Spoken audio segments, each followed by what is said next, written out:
At the edge of the Giza Plateau, a lion lies in a trench of stone. Its body is stretched toward the east. Its paws reach forward, its head rises above the sand. Behind it, the pyramid of Khafre climbs into the sky. For thousands of years, people have stood before this creature and felt the same strange contradiction. The Sphinx is enormous and silent. It has no inscription carved across its chest, telling us who made it. No Old Kingdom text explains its purpose in clear words. No royal label says, "This is the guardian of this king." The most famous face in Egypt does not introduce itself. That silence is the first clue. The Sphinx looks like an answer.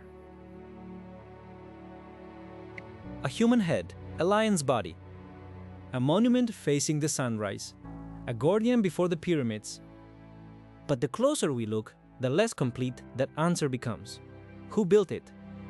Why was it carved here? Whose face does it carry? Why was its temple unfinished? Why did later kings return to it after sand had buried it? Why is the nose missing? And why does a monument that seems so permanent need so much repair just to survive? The old version is simple. The Sphinx guards the pyramids. But that explanation is too small. A guardian of what? A tomb? A king? A sacred road? A solar horizon? A whole landscape of death, rebirth, and royal power. To understand the Sphinx, we cannot begin with myths. We have to begin with the stone around its body, because the Sphinx was not carried here. It was not assembled block by block like a pyramid. It was carved from the living bedrock of Giza. The body of the guardian was already inside the plateau. Egyptian workers did not only build it. They released it, stand above the Sphinx enclosure, and the monument changes. From the front, it looks like a statue sitting on the desert floor. From above, it becomes clear that the Sphinx lies inside a carved hollow, a U-shaped quarry. A trench cut into the limestone. The object is not only the statue. It is the negative space around it. The stone removed from the ground is as important as the stone left behind. That is the first physical secret of the Sphinx. To make the lion, workers had to cut away the plateau. The Sphinx is both sculpture and quarry. A body left standing, while the surrounding rock was extracted. This changes the question. If the Sphinx was carved from bedrock, then its location was not chosen freely in the same way as a statue placed in a temple. The builders had to work with the geology of the plateau. They had to see a block of limestone large enough for a colossal body. They had to cut around it. They had to shape weak layers and hard layers into one creature. And they had to turn a quarry scar into sacred architecture. That is why the Sphinx is not just a symbol. It is a geological decision. The face, the chest, the paws, the back, the enclosure walls, all of them belong to the same physical problem. How do you turn a natural ridge of limestone into a royal being? The answer was not simple. The stone itself resisted. Some layers were stronger, some were softer. The body eroded heavily, because much of it was carved from weaker limestone. The head survived better because it came from harder stone. This is why the Sphinx looks uneven today. The head seems more durable. The body seems wounded by time. That difference is not only damage. It is a map of the stone. The next clue stands directly in front of the Sphinx. The Sphinx Temple. Today, it is ruined. Blocks remain. Courtyards can be traced. A plan can be reconstructed. But the temple does not speak with the clarity we want. It is both present and incomplete. That incompleteness matters. The Sphinx Temple was built from enormous limestone blocks, and those blocks appear to have come from the same quarry area cut around the Sphinx. This means the quarrying and the temple were linked. Workers carved the Sphinx out of the bedrock and the stone removed from that space helped build the temple before it. The monument and its temple were part of one construction system. Not a statue first and a temple later by accident. A sculpted body and an architectural setting tied together by quarrying, movement, and design. The strange part is that the Sphinx Temple may not have been fully finished or fully active in the Old Kingdom. That raises a difficult question. Why create one of the most powerful images in Egypt and leave parts of its sacred setting incomplete? Maybe the project reached the end of a royal building program. Maybe priorities shifted. Maybe the death of a king changed the work. Maybe the complex was physically completed enough to matter, but not ritually developed in the way later monuments were. The evidence does not allow a simple final answer, but it does reveal something important. The Sphinx was not an isolated desert monster. It belonged to a planned architectural landscape. Sphinx, Sphinx Temple, Valley Temple, Causeway, Pyramid. All of these objects form a chain, and that chain points toward one king more strongly than any other. Khafre. Khafre's pyramid rises behind the Sphinx. That visual relationship is so powerful that it is easy to assume the answer is obvious. The Sphinx must belong to Khafre. But history cannot rely only on a dramatic view. It needs physical evidence. The strongest argument for Khafre comes not from a single inscription, but from the relationship between monuments. The Sphinx enclosure lies beside Khafre's causeway. The Sphinx Temple and Khafre's Valley Temple share architectural similarities. The quarry blocks from the Sphinx area are connected to the temple construction.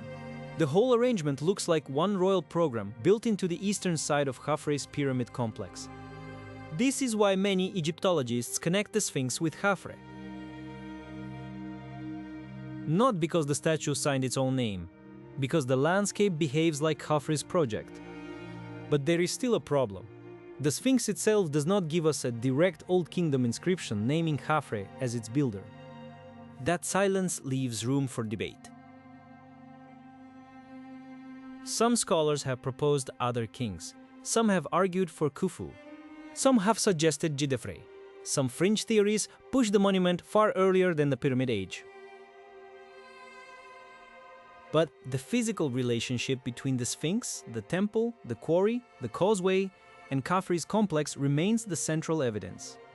The responsible answer is not absolute certainty.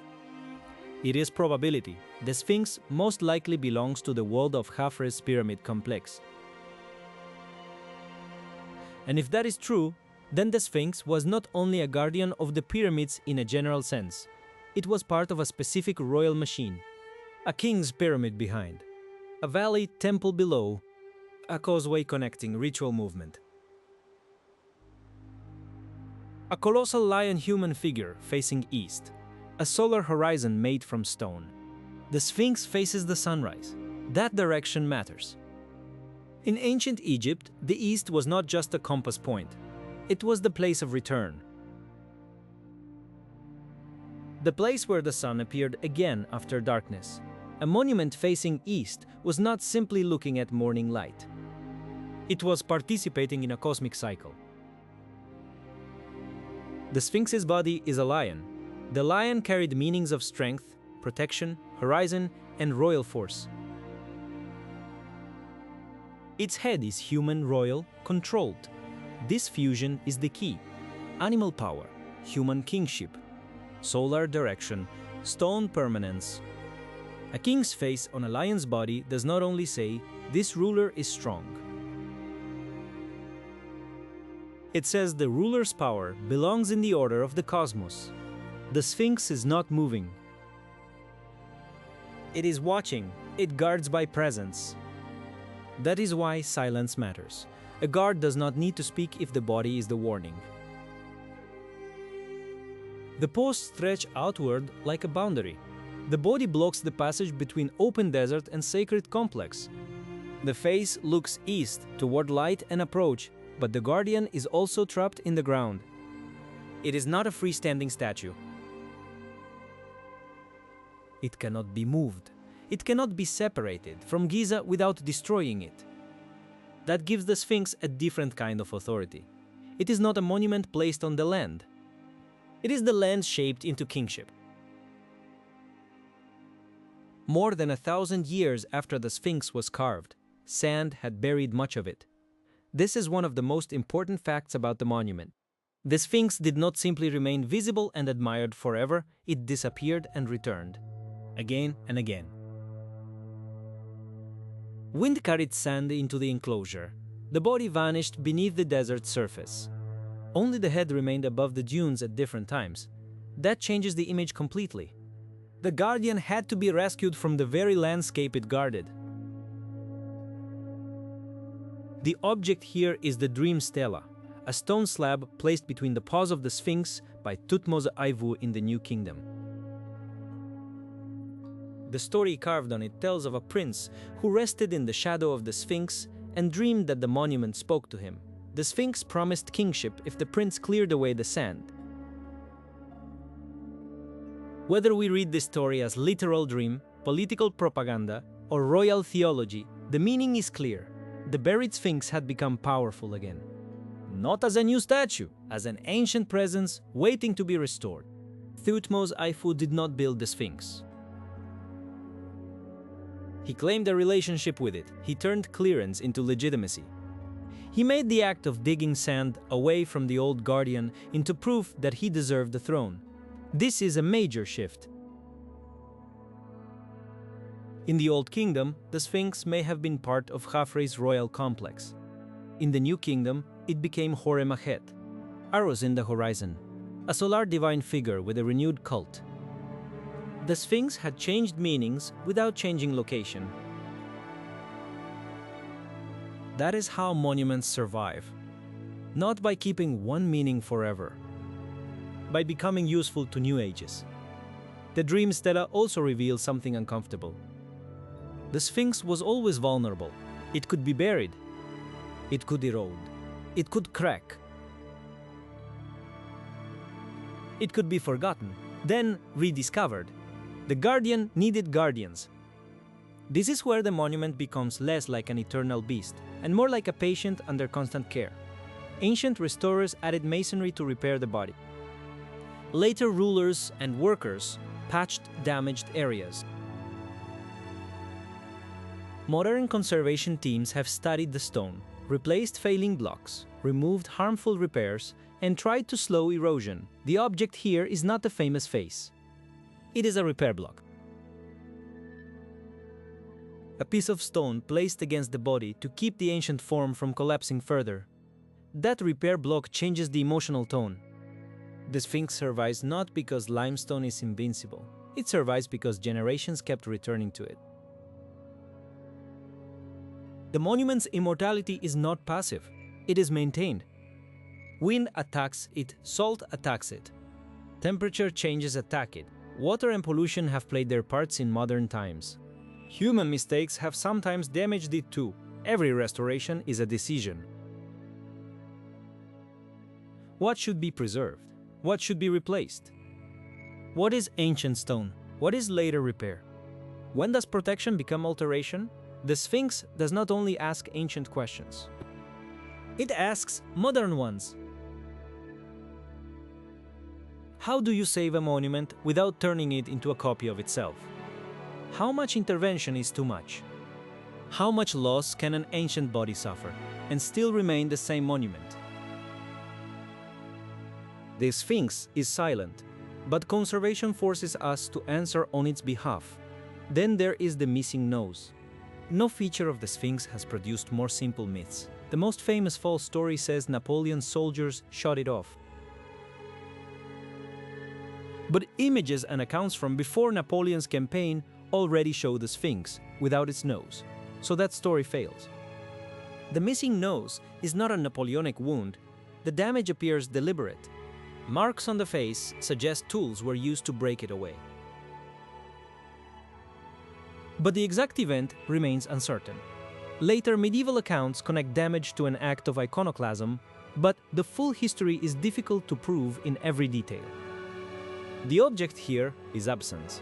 a face defined by what is missing. The missing nose matters because it changes how people see the Sphinx. A damaged face invites imagination. People fill the gap with stories. They invent blame. They create legends.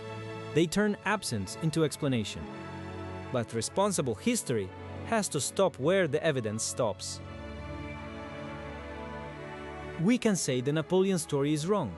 We can say the nose was missing before his arrival. We can say the damage was likely intentional. We cannot honestly turn every rumor into certainty. That is the discipline the Sphinx demands. It is surrounded by mystery, but mystery is not permission to believe anything. The broken face teaches the same lesson as the buried body. The Sphinx has survived through damage, not untouched perfection. The most dangerous stories about the Sphinx are not always the oldest. Some are modern. Sacred chambers, lost libraries, hidden records from vanished civilizations, tunnels that supposedly contain the truth about all human history. These stories are powerful because the Sphinx looks like it should be hiding something, a silent face, a buried body, a monument older than most known statues, a creature with the head of a man and the body of a lion. It almost invites fantasy, but archaeology works differently. There are known cavities, passages, repairs, and structural features connected with the Sphinx and its long history. There have been surveys, mappings, and investigations. But there is no accepted archaeological evidence for a legendary lost hall of records beneath the Sphinx. That matters. Not because the real Sphinx is boring, because the real Sphinx is more interesting than the fantasy. A fantasy chamber gives us an easy secret. The real monument gives us a harder one. How did old kingdom builders transform quarrying into royal theology? How did later kings revive an ancient monument to support their own legitimacy? How did sand both threaten and protect the Sphinx? How did a stone body become a symbol across thousands of years? How do we read a monument that has no direct inscription from its own creation? These questions do not need Atlantis. They need evidence. Stone layers, quarry marks, temple blocks, restoration phases, sand deposits, ancient texts, maps, photogrammetry, careful excavation. The Sphinx does not hide its importance underground. Its importance is in the open. We just have to learn how to read it. Look at the body again. It is long, low, and massive. The paws are extended, the tail curls around the rear. The sides are worn, the chest is patched. The head rises above the damaged body with a different kind of endurance. The proportions have often puzzled viewers. The head can seem small compared with the body. The body can seem too long. The erosion can distort the original effect, but this too belongs to the history of the object. The Sphinx we see is not the Sphinx as first carved. It is the result of original design, geological weakness, ancient repair, burial, exposure, medieval damage, modern conservation, and tourism. There is no single frozen moment. The monument is a timeline. The face may point to the Old Kingdom. The dream stela points to the New Kingdom. Repair masonry points to multiple later interventions. The missing nose points to damage and myth. Modern documentation points to scientific preservation. Every layer adds a chapter. This is why the Sphinx is not only a guardian of Egypt's ancient past. It is a guardian of historical method. It forces us to separate what we can prove from what we want to imagine. It asks us to read a monument without letting fame do the work for us. The Sphinx also changes the way we see Giza. Most people come for the pyramids. They rise upward. They dominate the skyline. They are geometry, mass, and royal ambition. The Sphinx is different. It lies low. It belongs to the threshold. It does not compete with the pyramids by height. It controls the approach. The object here is the causeway, a ritual road linking the pyramid complex to the valley below. Causeways were not only paths, they organized movement. They carried processions, they connected river, temple, desert edge, and royal tomb. The Sphinx sits near this system, not randomly outside it. That position makes it a guardian in a deeper sense. Not a guard like a soldier at a gate, a guardian of transition. Between Nile Valley and Desert Plateau. Between life and royal death. Between human king and solar god. Between the visible world and the sacred architecture of eternity. The Sphinx does not need to block the path physically. It marks the zone where ordinary space becomes royal sacred space. That is why its silence works. A speaking monument explains itself. A guardian watches you cross a boundary. And Giza is full of boundaries, cultivation and desert, city and necropolis, river and plateau, earth and sky, body and afterlife. The Sphinx sits where those boundaries meet, but the Sphinx's meaning was not fixed forever. To later Egyptians, it could become a god of the horizon. To Greek and Roman visitors, it became part of a landscape already ancient beyond imagination. To medieval writers, it was a wonder, a damaged idol, a strange survivor.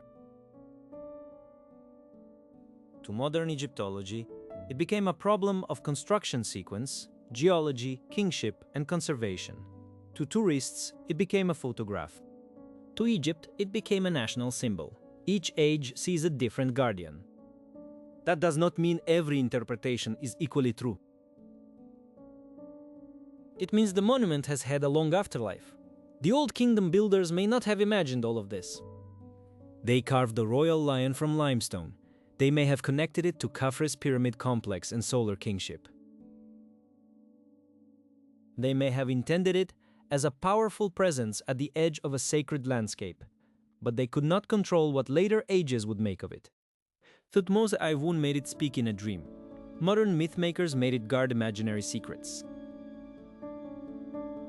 Archaeologists made it a case study in stone, sequence, and preservation. The world made it an icon.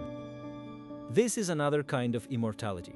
Not the immortality of staying unchanged, the immortality of being reinterpreted without disappearing. Now return to the silence. The Sphinx has no direct Old Kingdom inscription that solves the case. That absence used to feel like a weakness.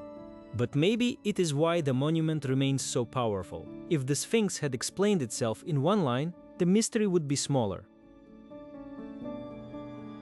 Instead, it gives us evidence in fragments. The quarry tells us it was cut from living rock. The temple blocks tell us stone was removed and reused in the sacred complex. The nearby monuments point strongly toward Khafre's building program. The orientation tells us the east and the sun mattered. The dream stela tells us the Sphinx was revived and reimagined more than 1,000 years later. The repairs tell us survival required human action. The missing nose tells us damage becomes myth. The lack of proof for secret libraries tells us to respect the boundary between evidence and fantasy. Together, these fragments create a better answer than legend. The Sphinx is not silent because it has nothing to say. It is silent because it speaks through stone. Imagine the monument when the sand was cleared. The lion's body emerging from the enclosure, the paws visible again. The dream stela set between them, the face watching the eastern horizon, the sun rising before it. Behind it, Khafre's pyramid standing like a mountain of kingship. In that moment, the Sphinx is not merely old, it is renewed. This may be the most important thing about the Guardian. It has been born more than once. First, when Old Kingdom workers carved the bedrock. Again, when New Kingdom rulers cleared the sand and gave it a solar cult. Again, when modern archaeology mapped it stone by stone. Again, every time conservation prevents another part of the body from failing. Again, every time someone looks past the myth and asks what the evidence actually says. The Sphinx survives through returns. People return to clear it, return to repair it, return to study it, return to argue over it, return to stand before it and feel that a face without words can still ask a question. So, what is the Sphinx guarding? Not only Khafre's pyramid, not only the Giza Plateau, not only a king's afterlife, it guards a problem. The problem of how power becomes sacred. The problem of how landscape becomes architecture. The problem of how stone becomes memory. The problem of how silence becomes authority. A pyramid commands attention by rising. The Sphinx commands attention by waiting. Its power is not height, it is presence. It looks less like something built for a moment and more like something that was always meant to be there. That is an illusion, but a powerful one. Because the evidence shows effort, quarrying, carving, moving blocks, building temples, clearing sand, adding repairs, mapping stone, protecting the body. The Sphinx feels eternal because thousands of years of human work have kept it from vanishing.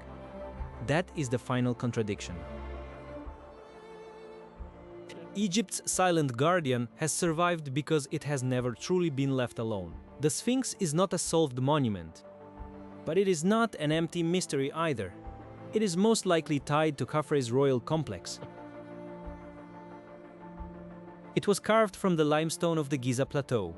Its temple was built with stone from the same quarrying process. It faced the rising sun and later became deeply connected with Horus of the horizon. It was buried by sand and restored by kings. Its nose was gone before Napoleon and was almost certainly deliberately damaged. Its body has been repaired again and again because the stone itself is vulnerable. And beneath all the myths, there is no need to invent a greater secret. The greater secret is already visible. A civilization took a limestone ridge and transformed it into a being that could stand between human kingship and the sun. Then later, civilizations found that being, buried and damaged, and gave it new meaning. That is why the Sphinx still matters. Not because it answers every question, because it refuses to let the question die. Who made this face? What did it watch? What did it mean to those who first carved it? What did it become to those who cleared it? How much of its silence is loss, and how much of it is power? The guardian has lost its nose, its body has been scarred. Its temple lies incomplete. Its original name remains uncertain. Its first voice is missing, but it still faces the east. It still watches the horizon. It still lies between pyramid and desert, between evidence and myth, between the world of the living and the architecture of royal eternity. The Sphinx does not need to speak. Its silence is the monument. And after more than 4,000 years, that silence is still strong enough to make the world lean closer.